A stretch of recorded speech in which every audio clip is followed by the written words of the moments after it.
Hello everyone, hope you are doing well. आज के इस वीडियो सेशन में हम सीएमईटीडी पेपर का रिव्यू एनालिसिस करने वाले हैं जो जून 2026 में आया हुआ था। अभी तक हमने ईएजी का पेपर रिव्यू एनालिसिस कर लिया है और ड्राफ्टिंग का भी कर लिया है। जिन स्टूडेंट ने ईएजी और ड्राफ्टिंग का बेसिकली वीडियो एनालिसिस वाली वीडियो नहीं देखी है तो वो बेसिकली यूट्यूब चैनल पे जाके बेसिकली देख सकते हैं। आज के इस वीडियो सेशन में हम बेसिकली सीएमईटीडी के पेपर पे फोकस करेंगे। ठीक है।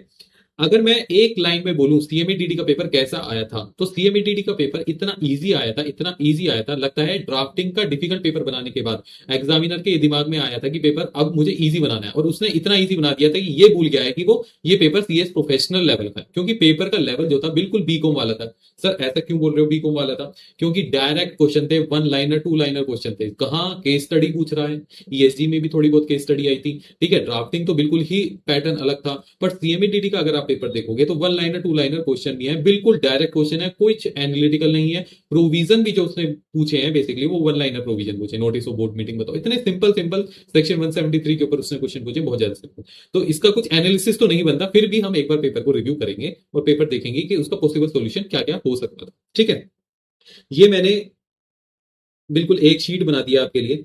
ठीक है, ये आप देख सकते हैं, ये मैंने शीट बना दिया आपके लिए जिसमें क्वेश्चन नंबर यहाँ पे लिखे हुए हैं, कौन से टॉपिक से क्वेश्चन आया हुआ था, किस टाइप का क्वेश्चन था। अब देखो, पार्ट बी में जाओगे बिल्कुल थियोरेटिकल थियोरेटिकल। ठीक है, बस ये क्वेश्चन प्रोविजन बेस्ड था जो सेक्शन 173 पे था, बहुत इजी था। अभी हम देखेंगे बहुत ज्यादा इजी था। ठीक है, ये किस कैटेगरी के क्वेश्चन आए हुए थे, कौन सा चैप्टर ए कैटेगरी से आया था, बी कैटेगरी से कौन से चैप्टर से आया हुआ था, तो ये वो लिखा हुआ है। और ये एलसी एनालिसिस मतलब जो हमने पेपर से एक महीने पहले 25 डेज पहले जो बेसिकली एबीसी एनालिसिस अपलोड किया था अपने चैनल पे, तो वहां से कौन कौन से क्वेश्चन कवर थे। तो आप देखोगे 29 क्वेश्चन थे, टोटल 29 क्वेश्चन थे अगर मैं ऑप्शनल भी इंक्लूड कर दूं, और उसमें से 18 टू 19 क्वेश्चन बेसिकली उस शीट से आए हुए थे। ठीक है, तो 29 में से 18 क्वेश्चन, लगभग आप मान के चलो 60% पेपर वहां से आया था। 60% पेपर उस मस्त सी टॉपिक्स में जो इंपॉर्टेंट टॉपिक्स थे कैटेगरीज की, वहां से कवर था। ठीक है, चलिए आप देखोगे कैटेगरी ए से 60, कैटेगरी बी से 30 एंड कैटेगरी सी से 10 नंबर का क्वेश्चन आता है। यही हमने बिल्कुल एक्सपेक्ट किया था और बताया था आपको। ठीक है, तो ये आप देख लेना कि कौन कौन से किस टाइप के क्वेश्चन आए हुए थे। अभी हम डायरेक्ट जंप करेंगे अपने क्वेश्चन पेपर के ऊपर। ठीक है, क्वेश्चन पेपर ही हमें रिव्यू करना है जल्दी से।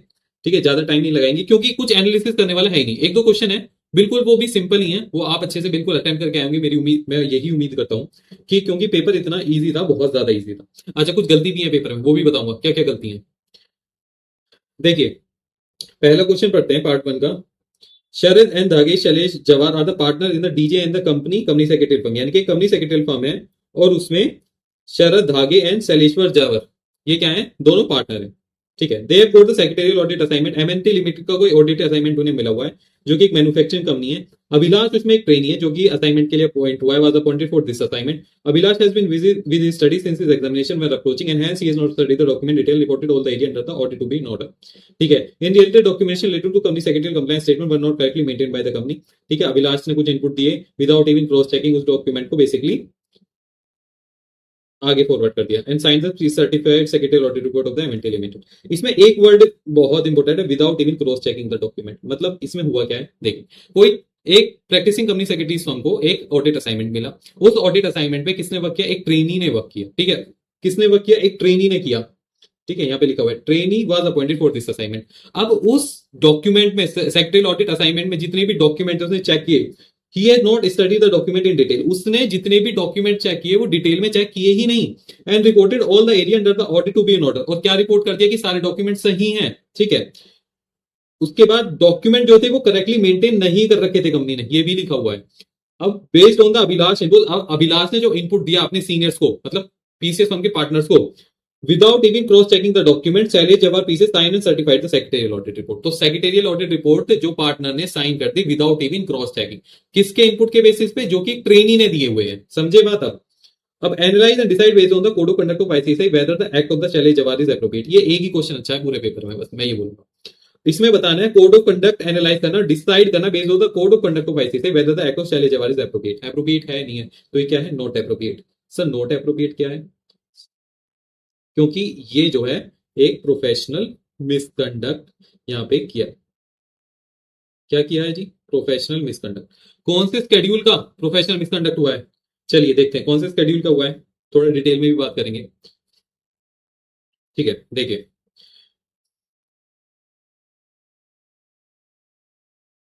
एप्लीकेबल जो क्लोज था वो यहां पे था close two of part one of second schedule of the CSA. कौन सा क्लोज था? Close two of part one of second schedule of CSA act 1980। क्या था सर? ये क्या कहता है क्लोज टू? क्लोज टू कहता है अगर कोई पीसीएस सर्टिफाई करता है, सबमिट करता है इन हिज नेम, खुद के नाम पे और in the name of his firm. अब यहाँ पे जो पीसीएस शैलेश जवाहर जो है वो बेसिकली पीसीएस फर्म के नाम पे क्या कर रहे हैं? सर्टिफाई कर रहे हैं, सबमिट कर रहे हैं।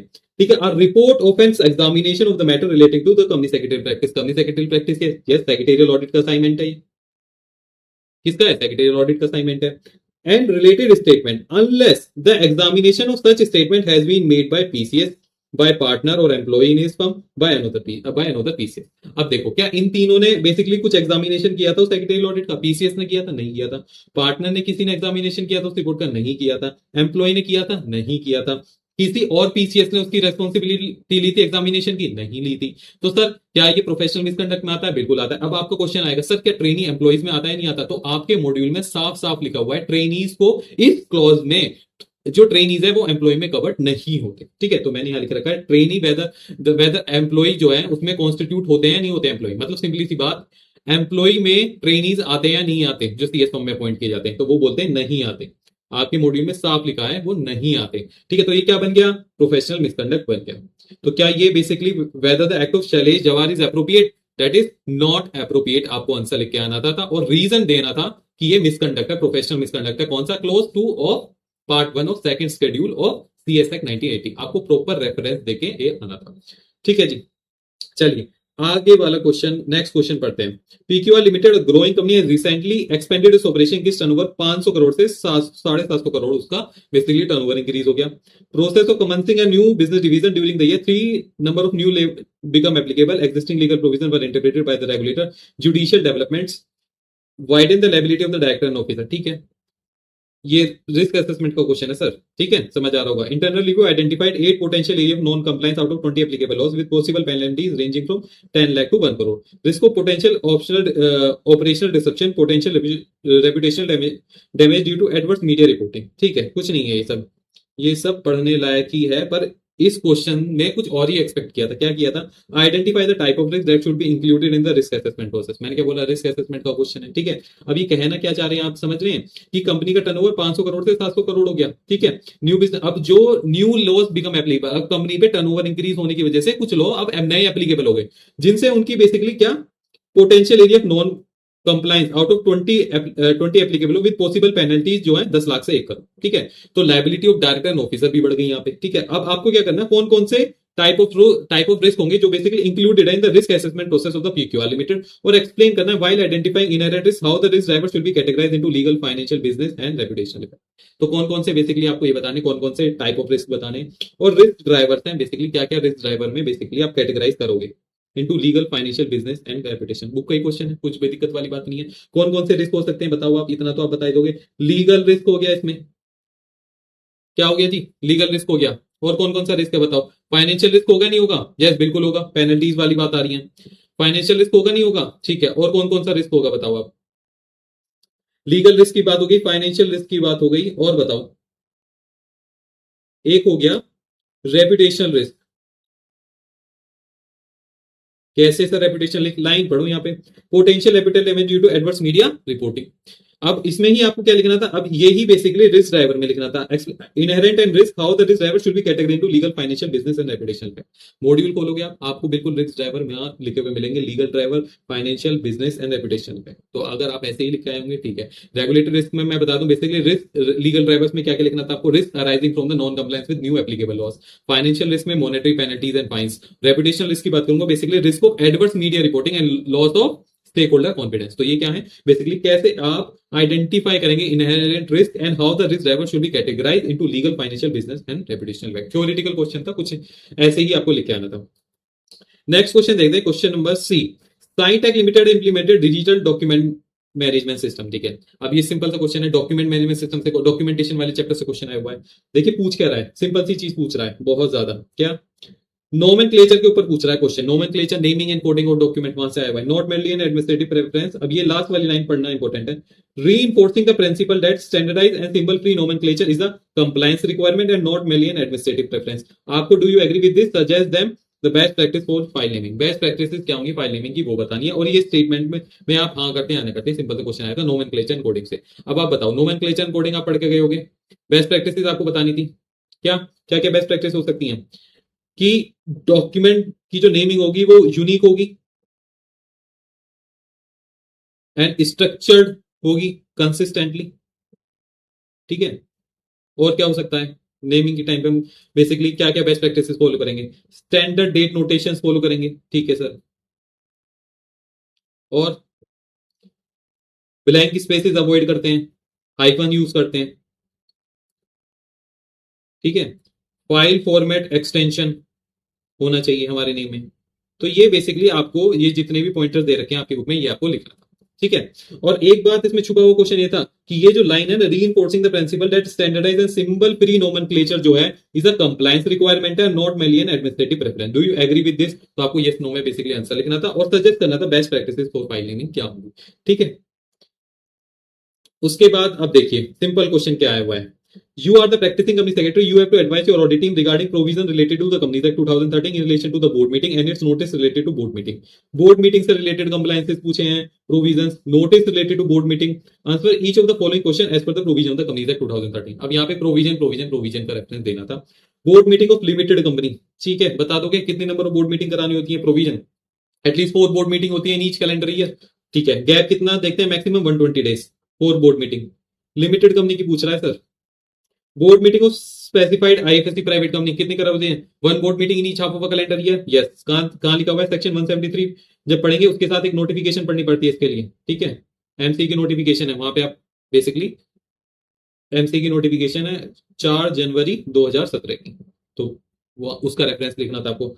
Board meeting of a dormant company section 173 से आया हुआ है, ठीक है। कितनी, एक board meeting in half of a calendar ये करानी होती है। Notice of appointment of auditor to registrar form ADT 1, e form क्या है, एडीटी 1 है, कितने दिनों में देना होता है, 15 दिनों के अंदर। Notice of the board meeting shorter notice पे करा सकते हैं, बिल्कुल करा सकते हैं, पर कंडीशन होती है एटलीस्ट 1 इंडिपेंडेंट डायरेक्टर जो है उस मीटिंग में प्रेजेंट होना चाहिए। अगर इंडिपेंडेंट अगर है तो कंपनी में इंडिपेंडेंट डायरेक्टर, अगर इंडिपेंडेंट डायरेक्टर प्रेजेंट नहीं होता है तो जो भी डिसीजन बेसिकली बोर्ड मीटिंग में लिया है वो सर्कुलेट होता है और बेसिकली उसका रेटिफिकेशन इंडिपेंडेंट डायरेक्टर करता है, एटलीस्ट 1 इंडिपेंडेंट डायरेक्टर, यही प्रोविजन है। तो बताओ सेक्शन 173 आया हुआ है पूरा, इजी सिंपल सेक्शन था, कोई एनालिसिस नहीं था, सिंपल डायरेक्ट, मतलब इससे ज्यादा क्या हो सकता है प्रोफेशनल लेवल पे। एग्जीक्यूटिव का कंपनी लॉ का पेपर आप उठा लो, पता लग जाएगा कंपनी लॉ किस तरीके से पढ़ना होता है, ठीक है। अब प्रोफेशनल लेवल पे डायरेक्ट क्वेश्चन इस तरीके के कम नहीं लो, ये तो बिल्कुल ही एक्सपेक्ट नहीं था, पर दिए हैं हमारे लिए तो सर अच्छी बात है ना, पेपर इजी आया, ठीक है, हाँ हमारे लिए बहुत अच्छी बात है पेपर इजी आया, ठीक है। क्वेश्चन नंबर 2 देखिए, ये क्वेश्चन इतना जबरदस्त है ना, आप सोचोगे इंस्टीट्यूट से पेनल्टी पूछ रहा था और उसने क्वेश्चन को कैसे घुमा के दिया हुआ है।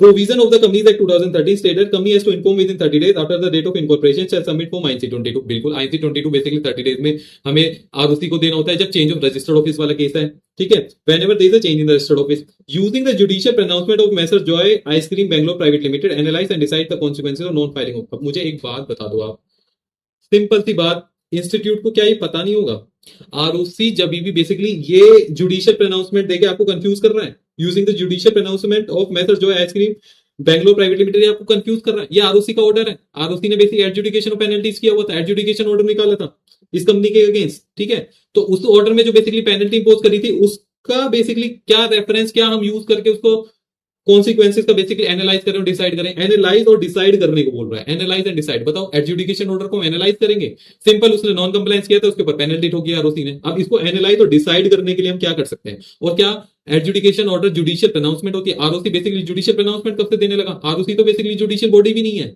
तो ये पता नहीं क्या कंफ्यूजन ही लिखनी थी बस, कितनी पेनल्टी, 1 लाख रुपए लगेगी ऑफिसर एंड डिफॉल्ट और कंपनी, ठीक है। ये बस यही क्वेश्चन था, यही पेनल्टी पूछा था सिंपल। ये जो उन्होंने लिखा है ना जुडिशियल प्रोनाउंसमेंट का रेफरेंस दो, रेफरेंस दिया हुआ है यहाँ पे, और एनालाइज और डिसाइड, क्या एनालिसिस था इसमें, डायरेक्ट पेनल्टी का क्वेश्चन था, ठीक है। चलिए, बस कंफ्यूजन क्रिएट करना चाहता है वो माइंड में। Answer each of the following UDIN guideline पूछा था, mandatory indication of UDIN and consequences of violation. If a certificate is sign on September 28, 2019 indicate the date of UDIN may be generated ideally as well as exceptional cases में। तो ये question किसके ऊपर था, UDIN के ऊपर question आया हुआ था, ठीक है। तो ये भी मैनेजेबल था, क्योंकि क्यों, इसमें क्या, इसमें कुछ था नहीं था।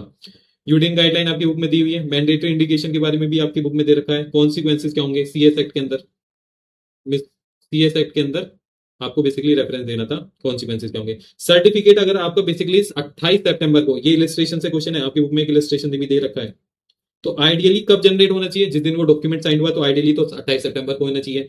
बट एक्सेप्शनल केसेस में हम बेसिकली एडवांस में 7 दिन पहले भी कर सकते हैं, तो basically as well as exceptional cases में हम 7 दिन पहले से कर सकते हैं इन एडवांस में। तो सितंबर 28 को है, तो क्या मैं 21 सितंबर को कर सकता हूँ? यस, 21 सितंबर बात कर सकता हूँ, कर सकता हूँ। ठीक है, तो 7 डेज इन एडवांस जब भी कहते हैं, जो मॉड्यूल में बॉक्सेस लिखे हुए इलस्ट्रेशन दे रखे हैं वो जरूर पढ़ कर जाने चाहिए। ये क्वेश्चन वहीं से है, 7 डेज इन एडवांस, यानी 21 सितंबर से लेके 28 सितंबर तक मैं कभी भी कर सकता हूँ। जी बिल्कुल कर सकता हूँ, सिंपल सा क्वेश्चन था ये भी। अब देखिए नेक्स्ट क्वेश्चन था, companies act 2013 cast immense responsibility on the company secretaries. Yes बिल्कुल। Being the professional certifying the critical document of the annual return, any failure on left on the part of pieces may attract penalty for both under the Companies Act as well as CS Act. Yes, बिल्कुल है। उसके बाद professional of the misconduct, you are the company secretary in whole time practice and have to have the assignment to certify the annual return. मतलब आपके पास आप PCS हो और आपके पास बेसिकली एक असाइनमेंट आया है related to the annual return certification का। बिल्कुल सही। पूछ क्या रहा है, सिंपल से क्वेश्चन पूछ रहा है, देखना आप। एनुअल रिटर्न से इतना इजी क्वेश्चन आप एक्सपेक्ट नहीं कर सकते। पहला, threshold limit of annual return certification, simple है। थ्रेशोल्ड लिमिट क्या है? एक तो लिस्टेड कंपनी है, इस पे तो कोई थ्रेशोल्ड नहीं है, पर एवरी कंपनी जिनका पेड अप शेयर कैपिटल कितना है 10 करोड़ मोर, और टर्नओवर कितना है 50 करोड़ मोर, ठीक है, उनको सर्टिफिकेशन करवाना होता है एनुअल रिटर्न का। कौन से फॉर्म में कराना होता है सर? मतलब पीसीएस कौन से फॉर्म में सर्टिफिकेट देता है? एमजीटी 8 में देता है। Assuming if TKG Limited is a small company, what should be the applicable e-form? MGT 7A, average, average return जाती है नहीं जाती? ठीक है। उसके बाद which document must be examined by the PCS for the checking of annual return. बताओ कौन कौन से डॉक्यूमेंट बेसिकली उसको चेक करने पड़ते हैं। जो student professional level professional programme में है और वो ट्रेनिंग में कर रहे हैं उनको बहुत अच्छे से पता होगा कौन कौन से डॉक्यूमेंट, स्टैच्यूट रजिस्टर हो गया, मिनट्स हो गया, शेयर होल्डिंग पैटर्न्स हो गया, तो कितने सारे डॉक्यूमेंट है वो सब चेक करने होते हैं। तो वही आपको लिखना था, मिनट्स चेक करने होते हैं, notice of board meeting time पे गया हुआ है नहीं गया हुआ, डिस्पैच हुआ है, proof of the dispatch of the notice of board meeting, notice of board meeting, agenda हो गए, मिनट्स हो गए, शेयर होल्डिंग पैटर्न्स हो गए। ठीक है, तो सारे डॉक्यूमेंट ये कौन कौन से ई फॉर्म फाइल हुए ड्यूरिंग द पीरियड, वो सारे भी मुझे चेक करने होते हैं। तो बेसिकली वो आपको लिस्ट लिख के आनी थी। तो इजी, इससे ज्यादा इजी हो सकता है कोई क्वेश्चन? नहीं हो सकता सर। आप बताओ। नेक्स्ट क्वेश्चन आया था, देखो अब ये केस स्टडीज दी हुई है, आप पढ़ लेना, मैं आपको सिर्फ यहाँ पे एनालाइज करवाने आया हूँ कि कौन से सेक्शन का रेलेवेंट सेक्शन था, क्या थ्योरेटिकल कॉन्सेप्ट था। अब ये क्वेश्चन जो था बेसिकली क्या था, analyse and decide whether the special code can directly cognizance of offence under the companies act 2000। Special code जो है सेक्शन 430, किसके कौन से सेक्शन है इसका? 436, 436 can directly take cognizance of the offences under the companies act 2013। यहाँ पे कौन सा केस है? आप ये देखो, कॉर्पोरेट फ्रॉड का केस है, सेक्शन 447 वाला है। आप इसको इतना देखना था बस। कौन सा केस है? सेक्शन 447 का।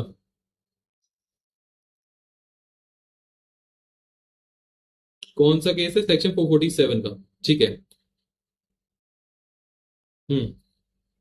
अब क्या स्पेशल कोर्ट जो है कॉग्निजेंस ले सकती है ऑफ द ऑफेंसेस जो कि कंपनीज एक्ट 2013 में विदाउट कमिटल बाय मैजिस्ट्रेट? हाँ बिल्कुल ले सकती है। इसका पहले हमें सेक्शन बताओ आप। सेक्शन लिखो, section 212 sub section 6, section 212 sub section 6। Special court shall take cognizance upon complaint by director SFIU और ऑफिसर ऑफ सेंट्रल गवर्नमेंट। ठीक है, ये जनरल और स्पेशल ऑर्डर पे। ठीक है, तो ये यानी कि डायरेक्टर जो SFIU होगा या फिर office of the central government जो अगर वो कंप्लेन देता है तो स्पेशल कोर्ट कोग्निजेंस लेगी ऑफेंसेस का। तो क्या इसका आंसर हो जाएगा? ले सकती है। अब यहाँ पे कंप्लेन किसने दी है? देखो, the matter was investigated by the SFIO under the companies act. After investigation SFIO filed a complain before the special court. अब यहाँ पे कंप्लेन किसने की है? एसएफआईओ ने। तो क्या स्पेशल कोर्ट कोग्निजेंस ले सकती है? जी यस, बिल्कुल ले सकती है। अब बोल रहा है specify the offence tribal by special court under section 436। अब ये बताओ कौन कौन से ऑफेंस का बेसिकली ट्रायल कर सकते हैं स्पेशल कोर्ट? कौन से सेक्शन में? 436 में। अब क्या ये 436 में लिखा हुआ है? बिल्कुल भी नहीं लिखा हुआ। 436 रेफरेंस देता है। 436 क्या रेफरेंस देता है? 436 की कहानी थोड़ी अलग है। 436 कहता है all the offences specified in section 435 subsection 1 shall be triable by special court, shall be tried by special code. तो सेक्शन 436 के अंदर कोई भी ऑफेंस नहीं लिखा हुआ, क्योंकि सेक्शन 436 रेफरेंस देता है 435 सबसेक्शन 1 में जो ऑफेंसेस लिखे हुए हैं। अब सेक्शन 435 सबसेक्शन 1 में सर कौन कौन से सेक्शंस लिखे हुए हैं बताओ सर। 435 सबसेक्शन 1 कहता है all the offences except section 450। अब section 4 all the offences except section 452 ये वाले ऑफेंसेस की बात करता है। अब 450 को बाहर रखा है। 450 क्या है sir? Punishment for the wrongful withhold of the property. ठीक है, तो ये डिफरेंट सेक्शन है, आपकी बुक में है। तो 452 को बेसिकली ट्रायल नहीं करेगी, बाकी सारे ऑफेंसेस जो कि कंपनीज एक्ट के अंदर कमिट हुए हैं उनका बेसिकली ट्रायल करेगी स्पेशल कोर्ट। ठीक है, तो ये ही आपको दो क्वेश्चन के बेसिकली यहाँ पे आंसर दे। चलिए आगे चलते हैं। यहाँ पे सिंपल क्वेश्चन पूछा है, देखिए discuss the concept of adjudication of offences, explain the genesis of the adjudication mechanism. देखो ये जो केस स्टडी आई हुई है ना, ये मतलब इतनी एनालिसिस वाली नहीं थी, डायरेक्ट डायरेक्ट क्वेश्चन पूछा है। पर ये कुछ केस स्टडीज ऐसी थी जहां पे लाइन इंपॉर्टेंट थी, जैसे एसएफआईयू ने कंप्लेन फाइल करी है, तो ये सेक्शन में ये जब लिखा होगा जब भी तो आप कंक्लूजन दे पाओगे, तो सेक्शन का रेफरेंस देना था, एनालाइज करना था, हाँ इस क्वेश्चन में एसएफआईयू ने ही कंप्लेन दी है तो ये जरूरी थी। पर अब ये क्वेश्चन में देखिए सिंपल सी केस स्टडी थी, इसमें कॉन्सेप्ट पूछा एजुडिकेशन ऑफ ऑफेंसेस का, तो कौन सा सेक्शन है बताओ, कौन सा सेक्शन है? 454 की कहानी लिखनी थी। ठीक है, उसका जेनेसिस भी पूछ लिया है, advice whether the action of the registrar is justified. अब देखो ये क्वेश्चन पूछा है तो इसके लिए मुझे पढ़ना ही पड़ेगा। तो कभी भी केस स्टडी आती है पहले आप वहां पे क्वेश्चन पढ़ोगे, क्वेश्चन पढ़ने के बाद आपको लगता है कि हाँ मुझे ऊपर जाना चाहिए, तो बेसिकली वहां पे आपको केस स्टडी फिर पढ़नी ही पड़ेगी। चलिए यहाँ पे पढ़नी पड़ेगी, पढ़ लेते हैं। Arts Limited failed to file an annual return and certain statutory forms within the prescribed time under the Companies Act. ठीक है, Registrar of Companies issued a notice stating that matters would be adjudicated by the adjudicating officer who may impose a monetary penalty for the default. The director of the company argued that any offence under the Companies Act should be tried only by a court. अब बताओ, यानी कि उसने annual return file नहीं करी, कोई statutory form file नहीं किया, तो उस पर बेसिकली क्या, उस पर आरओसी ने एक नोटिस इशू करा है।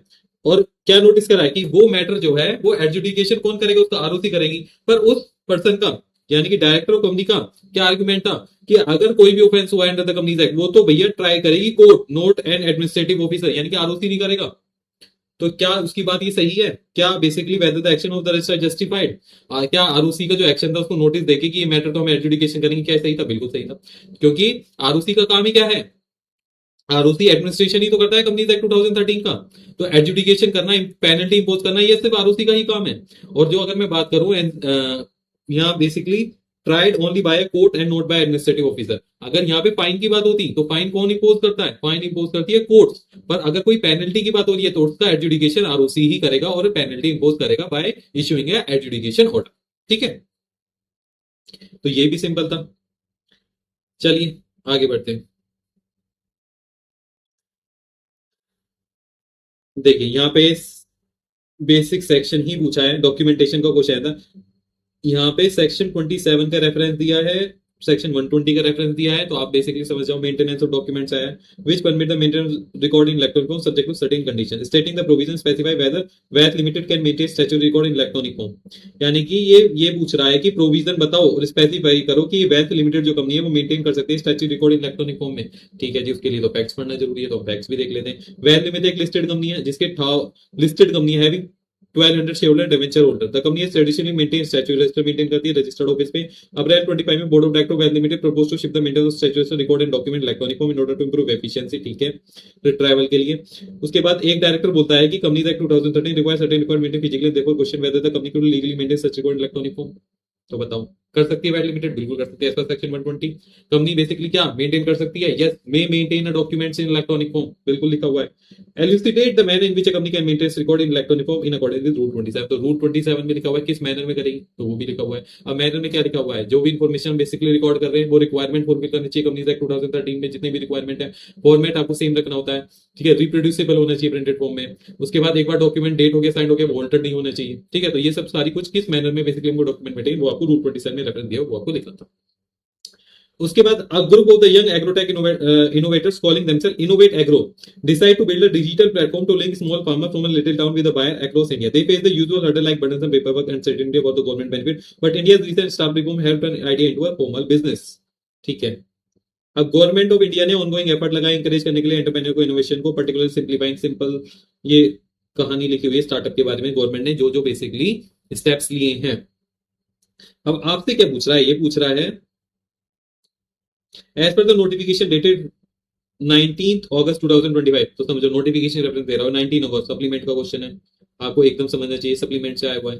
And make the process more accessible to emerging enterprises, ठीक है। अब ये पूछ रहा है list out of any 5 initiative measure which have been introduced recently to reduce procedure hurdles by the government to simplify and facilitate registration of. अब government ने क्या क्या बेसिकली 5 स्पेसिफिक इनिशिएटिव मेजर लिए हैं, आप मुझे बताओ। तो फैसिलिटेट करने के लिए, सिंप्लीफाई करने के लिए रजिस्ट्रेशन ऑफ द स्टार्टअप्स। अब वो 5 स्टेप्स आपके बेसिकली सप्लीमेंट में आए हुए थे, वो 5 स्टेप क्या थे, बहुत सिंपल थे, बहुत ज्यादा इजी थे। जो स्टूडेंट बेसिकली ट्रेनिंग कर रहे हैं उनको बहुत अच्छे से पता होगा।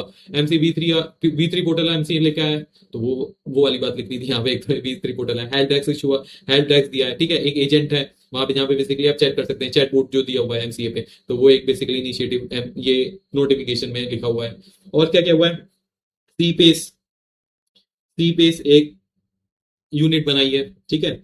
उसके बाद सीपीसी है, ये फॉर्म को बेसिकली आगे आपके फॉर्म को चेक करके बेसिकली अप्रूव करेगी। और एक सी पेस अथॉरिटी है क्लोज करने के लिए, जो है ना बेसिकली अगर किसी को अपने स्टार्टअप क्लोज करना है तो इजी एग्जिट हो सकती है। सी पेस बेसिकली एक अथॉरिटी बनाई है जो ये सब मैटर्स देखेगी। तो ये सब चीजें आपको बेसिकली वहां पे लिखनी थी। चलिए आगे बढ़ते हैं,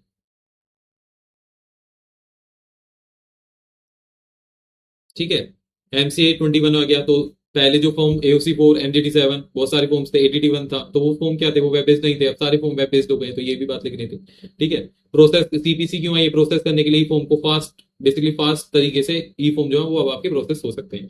MC 21 पे बेसिकली आप बेसिकली टिकट रेज कर सकते हैं, ठीक है, कोई भी अपनी कंप्लेन का। तो वो भी एक बेसिकली ये फीचर है या इनिशिएटिव है जो एमसी ने लिया हुआ है, तो ये आपको यहाँ पे लिखना था, simple. Explain the compounding authorities for compounding of offence RD NCLT, क्या बेसिकली उनकी क्या उनकी जुरिसडिक्शन होती है, वो आपको लिखनी थी। टेरिटोरियल नहीं, सॉरी, थ्रेशोल्ड लिमिट होती है जुरिसडिक्शन, ठीक है। 25 लाख वाली limit under section 441 of the companies act 2013। Differentiate between compoundable and non compoundable offences. Compoundable कौन से होते हैं, नॉन कंपाउंडेबल। आई थिंक सबसे ज्यादा इजी क्वेश्चन ये होगा, वन लाइन में क्वेश्चन है, डिफरेंशिएट बताओ कंपाउंडेबल नॉन कंपाउंडेबल, सबको पता होगा, ठीक है, इतनी बार आपने पढ़ा है। पार्ट 2, पार्ट 2 अगर मैं बात करूं, पार्ट 2 थ्योरेटिकल है, ठीक है। तो इसमें कुछ एनालिसिस करने वाले हैं, डायरेक्ट थ्योरेटिकल क्वेश्चन है, फिर भी एक बार हम देख लेते हैं। CS एक, अब ये क्वेश्चन जो है वो ये अच्छा क्वेश्चन है, ये सब्सटेंशियल कॉन्फ्लिक्ट ऑफ इंटरेस्ट पे क्वेश्चन आया हुआ है। और मैं आपको बता दूं, ये आपके बुक के जो इलिस्ट्रेशन दिए हुए हैं वहां से ही क्वेश्चन आया हुआ है, आप देख लेना, आप वहीं से ही क्वेश्चन आया हुआ है, ठीक है। अब इसमें है क्या क्वेश्चन, बहुत ध्यान से पढ़ना। CS Anupam Gupta work as chief compliance officer with PQR limited till 31 August 2024। Anupam Gupta थी, वो चीफ कंप्लायंस ऑफिसर काम करती थी PQR लिमिटेड में। Since he got lucrative officer from XYZ, उसको XYZ लिमिटेड से कोई ऑफर मिला, he could not resist and join उसने ज्वाइन कर ली कब, 1 सितंबर 2024 को as CCO। Because of difference of opinion with the management he had to leave that organisation on 31 basically 31 October 2025 को ऑर्गेनाइजेशन उसने छोड़ दी। तो ज्वाइन कब करी थी, 1 सितंबर को, लीव कब कर दी, 31 अक्टूबर 25, यानी एक साल से ज्यादा काम किया। Post this incident, he was in dilemma and searching for suitable opportunity. अब वो opportunity देख रही है, ठीक है। In the meantime, his friend informed him about opening with ABC company. अब ये कौन सी है, PCS फर्म है ये, कोई PCS फर्म में opening I. He applied and joined with effect from 1 February 2026. Because of his contact, he was able to secure a secretarial audit assignment for the firm 26-27. अब देखो वो उस कंपनी में पहुंच गई और उसकी हेल्प से उस पीसीएस फर्म को एक ऑडिट असाइनमेंट मिला, ठीक है। वो किसका था, ऑफ MNC लिमिटेड का था, which is a subsidiary of PQR limited. और PQR कौन थी, जहां वो काम करके आई थी, कौन, as a chief compliance officer PQR limited थी, उसकी जो सब्सिडियरी थी उसका ऑडिट असाइनमेंट मिला उसकी प्रैक्टिसिंग कंपनी सेक्रेटरी फर्म को, जो जहां वो करंटली बेसिकली काम कर रही है, ठीक है। क्यों, क्योंकि बेसिकली उसकी जानकारी थी, किसमें जानकारी थी, PQR लिमिटेड में थी, वहां पे वो काम करके आई हुई थी। Very already work as chief compliance officer. अब आपको ये बताना है क्या ABC कंपनी जो है वो सेक्रेटरियल ऑडिट असाइनमेंट ले सकती है फाइनेंशियल 26-27 का, तो सिंपल सा सब्सटेंशियल कॉन्फ्लिक्ट ऑफ इंटरेस्ट का क्वेश्चन है, CSAS 1, ठीक है। इसमें जो है वो एप्लीकेबल जो क्लॉज है वो क्लॉज है आपका बेसिकली कुछ क्लॉजेस दे रखे हैं ना।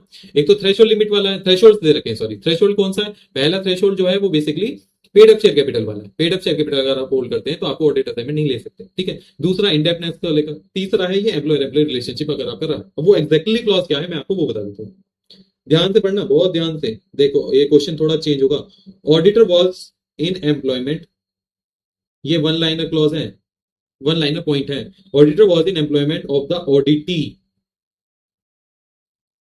बच्चे मैंने इतनी सारी टेस्ट कॉपी चेक करी, बच्चे यही करते हैं वॉज इन, ये वॉज वर्ब भूल जाते हैं और ये बहुत जरूरी है। ऑडिटर वॉज इन एम्प्लॉयमेंट यानी कि एम्प्लॉय था किसका, ऑडिटी का, ठीक है। या फिर उसकी होल्डिंग कंपनी का, अगर आपने डिटेल में पढ़ा होगा, बुक में दे रखा है ओडीटी का, उसकी होल्डिंग कंपनी का, उसकी सब्सिडी कंपनी का, सब्सिडी कंपनी भी कवर्ड है। And 2 year have not lapse, यानी कि दो, उस एम्प्लॉयमेंट को छोड़े हुए अभी 2 साल नहीं हुए हैं। फ्रॉम द, कहां से 2 साल, from the date of cessation of the employment. यानी कि ऑडिटी, ऑडिटर जो है वो एम्प्लॉय था किसका, ऑडिटी का, उसकी होल्डिंग कंपनी का, उसकी सब्सिडरी कंपनी का, और 2 साल अभी उसको एम्प्लॉयमेंट छोड़े नहीं हुए हैं। ठीक है, अब बताओ मुझे, अब मुझे बताओ क्या ये वाला क्लॉज इस वाली प्रेजेंट कंडीशन में एप्लीकेबल होगा या नहीं होगा। ये वाला पॉइंट जो है सब्सटेंशियल कॉन्फ्लिक्ट ऑफ इंटरेस्ट का, क्या ये एप्लीकेबल होगा इस प्रेजेंट सिचुएशन में, नहीं होगा। मैं आपसे पूछ रहा हूं, क्योंकि अब आप देखोगे 2 साल पहले तो आपको 2 साल की कैलकुलेशन करनी पड़ेगी। यानी कि उसने छोड़ी कब थी, 31, छोड़ी कब थी, 31 अगस्त 2024 को। और ऑडिट असाइनमेंट कब मिल रहा है, ऑडिट असाइनमेंट देखो कब मिल रहा है, उसकी डेट नहीं है। ऑडिट असाइनमेंट कब मिल रहा है, उसकी डेट नहीं है। मैं उसी दिन तो चेक करूंगा 2 साल हुए नहीं हुए, तो उसकी डेट नहीं है, उसकी डेट नहीं दे रखी, बस ये दे रखा है 26-27 को ऑडिट असाइनमेंट मिला है। तो मैं मान के चल रहा हूँ 1 अप्रैल 26 को बातचीत चली उनको, और 1/26 को उनका ऑडिट असाइनमेंट उनको मिला। तो अगर मैं 1 अप्रैल 26 की बात लेके चलूं, तो क्या मेरे 2 साल हो गए, बताओ आप, क्या मेरे 2 साल हो गए, नहीं हुए। तो मेरा क्या सब्सटेंशियल कॉन्फ्लिक्ट ऑफ इंटरेस्ट यहाँ बैठ गया, क्योंकि 2 साल मेरे अभी लैप्स हुए नहीं है from the date of the cessation of the employment. क्या मेरा सब्सटेंशियल कॉन्फ्लिक्ट ऑफ इंटरेस्ट जो है वो हो गया है इस क्वेश्चन में, बताओ आप।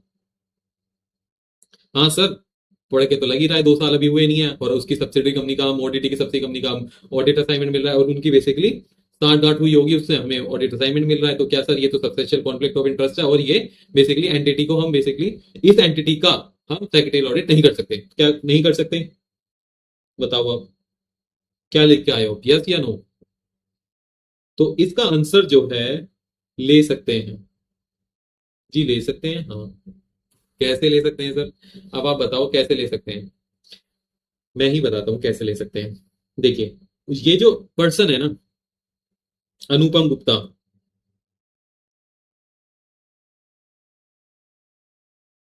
इसने पीसीएस फर्म ज्वाइन करी है।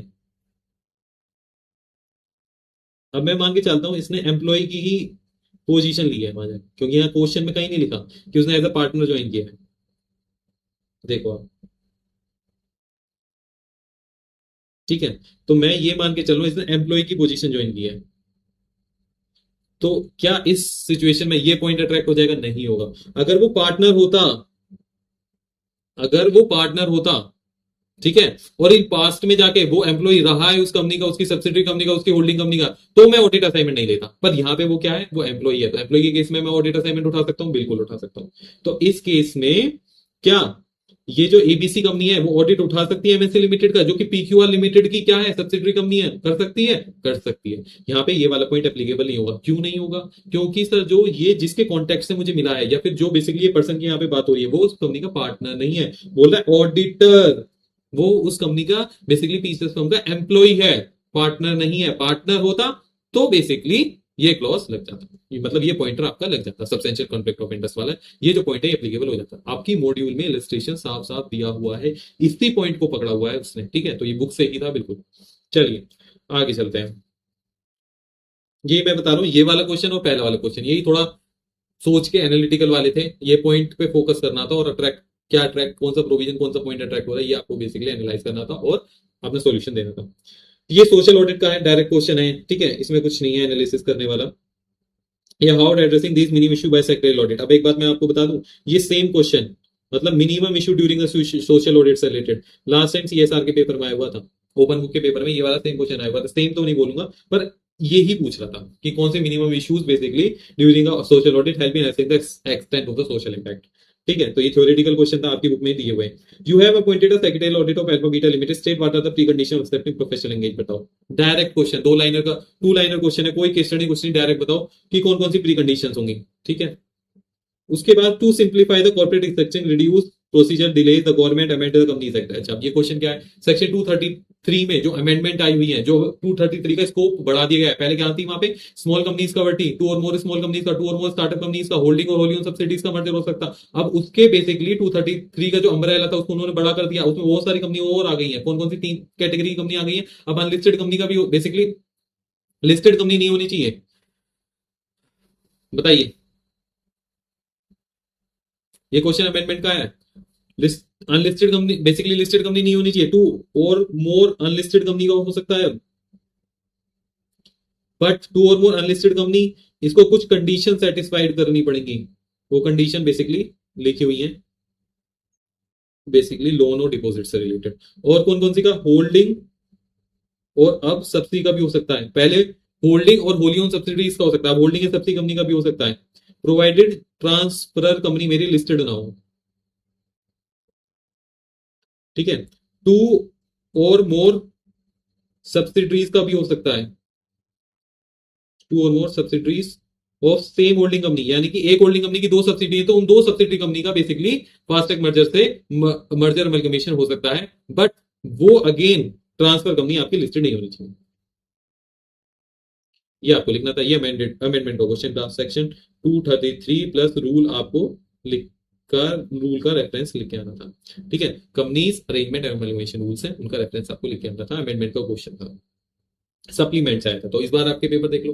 अगर मैं ईएजी का पेपर करूं, सप्लीमेंट से क्वेश्चन आए हुए हैं। ये वाला पेपर देखूं तो सप्लीमेंट से क्वेश्चन आए हुए हैं। अगर मैं ड्राफ्टिंग की बात करूं तो बताओ, ड्राफ्टिंग में भी आए थे? हाँ जी सर, ड्राफ्टिंग में भी क्वेश्चन, आई थिंक ड्राफ्टिंग में सप्लीमेंट से नहीं आए थे, पर यहाँ पे तो ईएजी में तो दो क्वेश्चन सप्लीमेंट से आए थे, और इस वाले में भी बेसिकली क्वेश्चन अभी तक देखोगे दो क्वेश्चन सप्लीमेंट से आ चुके हैं। चलिए नेक्स्ट क्वेश्चन, सब्सटेंटिव टेस्टिंग से क्वेश्चन आया हुआ है। अब यहाँ पे भी क्वेश्चन में गलती है। With reference to the provision of the companies act 2013 explain the reason why error misstatement usually arise in the company financial statement. बताओ कंपनीज एक्ट के कौन से सेक्शन में लिखी हुई है ये बातें? इंस्टीट्यूट हमें भी बता दें तो हम भी थोड़ा ज्ञान ले लेंगे इंस्टीट्यूट से। कौन से सेक्शन में लिखा हुआ है explain the reason why error or misstatement usually arise in the company financial statement? कौन से सेक्शन में लिखा हुआ है? पता नहीं, ये कहां से बच्चों को कंफ्यूज करने में इंस्टीट्यूट लगा हुआ है। और जबकि ये क्वेश्चन कॉपी पेस्ट मॉड्यूल से आया हुआ है, पेज नंबर 416 देख लेना, वहां पे लिखा हुआ है। ठीक है, कब तो होता है जब external auditor do not detect an error during the audit procedure, जिसको डिटेक्शन रिस्क बोलते हैं, कंट्रोल रिस्क बोलते हैं, जहां पे basically internal auditor internal control system don't identify error, और बेसिकली एरर एरर को फिक्स नहीं कर सकते। ठीक है, उसके बाद ऑडिटर या फिर company does not detect the basically internal error है कोई, इनिशियल लेवल का एरर है कोई। ठीक है, तो ये तीन पॉइंटर आपको 3 नंबर में लिखने थे, और ये कंपनीज एक्ट का रेफरेंस कहां से आगे पता नहीं।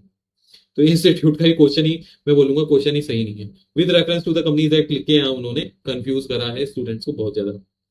उसके बाद how an auditor can carry out the risk assessment and identify critical and high risk area during the audit process. ठीक है, तो बताओ, ये भी इजी क्वेश्चन ही था, 3 पॉइंटर की थ्योरी लिखनी थी आपको।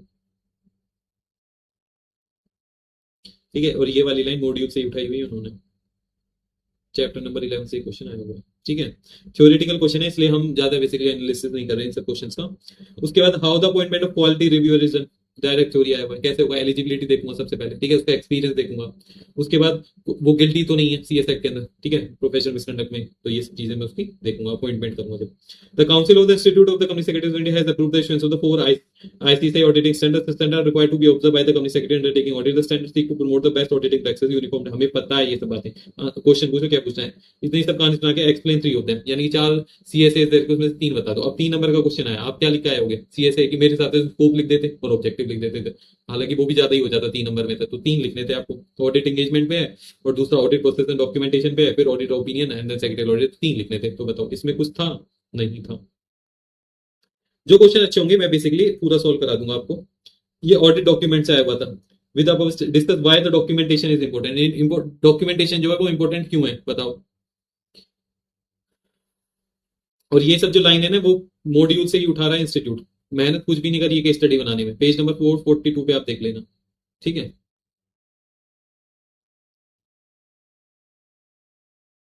उसके बाद ये planning quality review what aspect should consider while framing overall review strategy.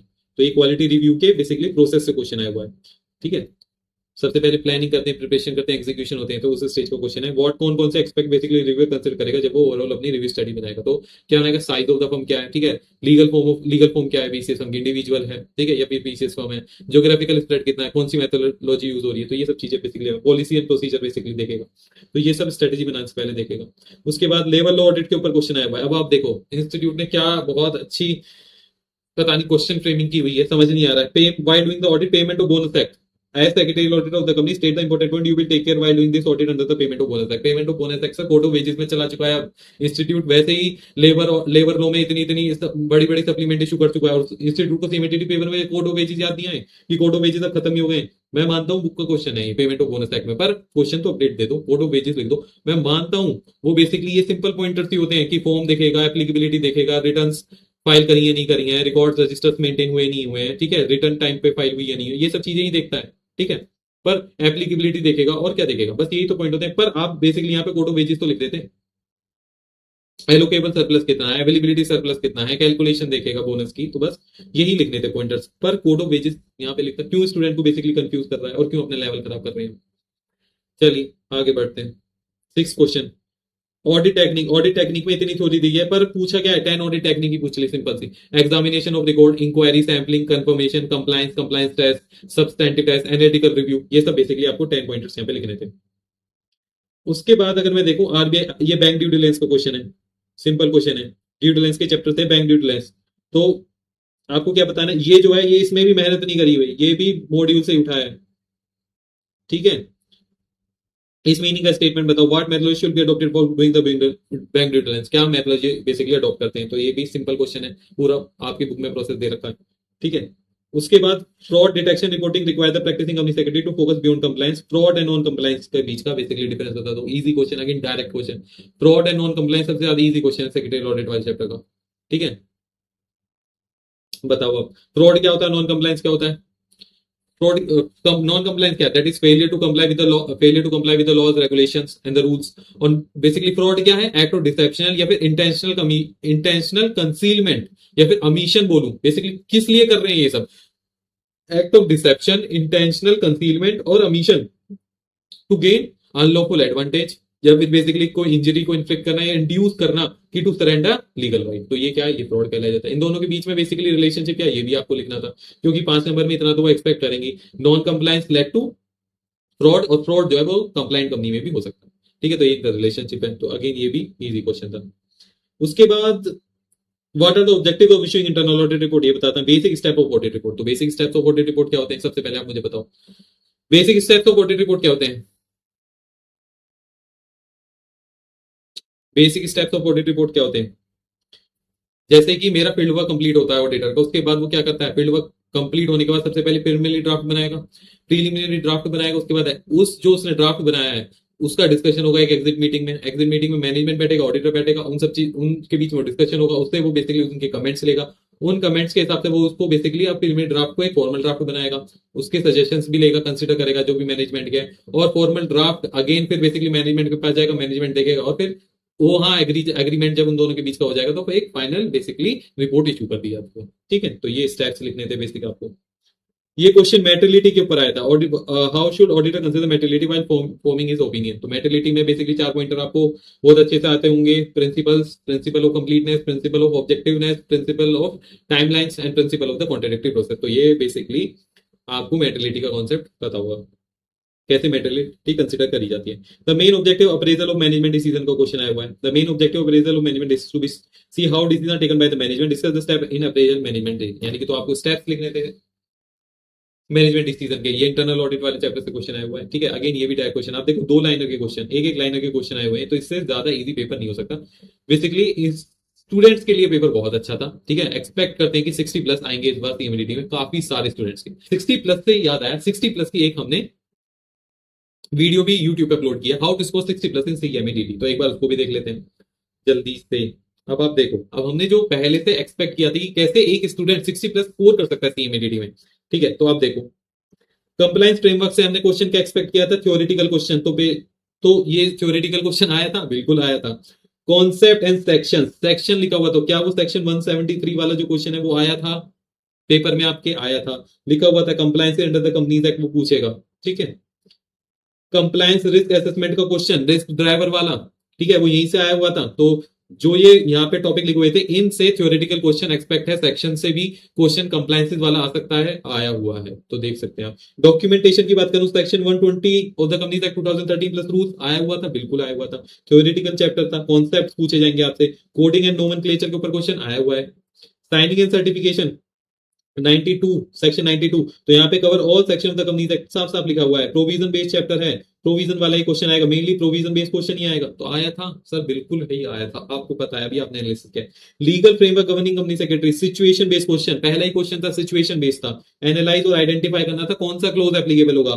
तो क्या ये बेसिकली शेड्यूल 1 शेड्यूल 2 अथॉरिटीज, तो अथॉरिटीज पे तो आया नहीं, पर प्रोफेशनल मिसकंडक्ट का शेड्यूल 1 शेड्यूल 2 का क्वेश्चन आया हुआ है, बिल्कुल आया हुआ है। तो अब आप बताओ मुझे, एक दो तीन चार, चार चैप्टर में जैसे क्वेश्चन आपसे बताए थे पेपर से बेसिकली 3 महीने पहले, क्या वो ही क्वेश्चन आए हुए हैं पेपर में? बिल्कुल आए हुए हैं। चलिए सर, इससे तो आया ही नहीं है क्वेश्चन। उसके बाद नॉन एडजुडिकेशन एंड पेनल्टीज, यहाँ लेंथी चैप्टर बोला था कि आपको पार्ट में, ठीक है, प्रोसीजर बेस्ड क्वेश्चन था, make chart for easy understanding and learning, ठीक है। उसके बाद रिलीफ एंड रेमेडीज की बात करेंगे, ठीक है, सेक्शन 441 आपको बोला था कंपाउंडिंग का, ठीक है, उसका प्रोसीजर भी करना था, सेक्शन 441, सेक्शन 441 से क्वेश्चन आया हुआ है सर, ठीक है। अब आप मुझे बताओ, यहां से कॉन्सेप्ट ऑफ वेरियस ऑडिट में इस टाइप का बेसिकली एनालिसिस वाला नहीं है। चलिए, ऑडिट एंगेजमेंट से सीएसएस 1 करके जाना है, ठीक है, बोला था COI versus substantial conflict of interest question आएगा। यहाँ साफ लिखा था सब्सटेंशियल कॉन्फ्लिक्ट ऑफ इंटरेस्ट के ऊपर क्वेश्चन आएगा, type of question substantial conflict of interest, theoretical question. तो सर आप बात बताओ, जब हमने पूरा पेपर ही पहली आपको बता दिया कि थ्योरेटिकल क्वेश्चन टेक्निक्स वाला आएगा, ऑडिट प्रोसेस एंड डॉक्यूमेंटेशन से आपको basically CSS to audit planning वाला क्वेश्चन आपको करके जाना है, ठीक है।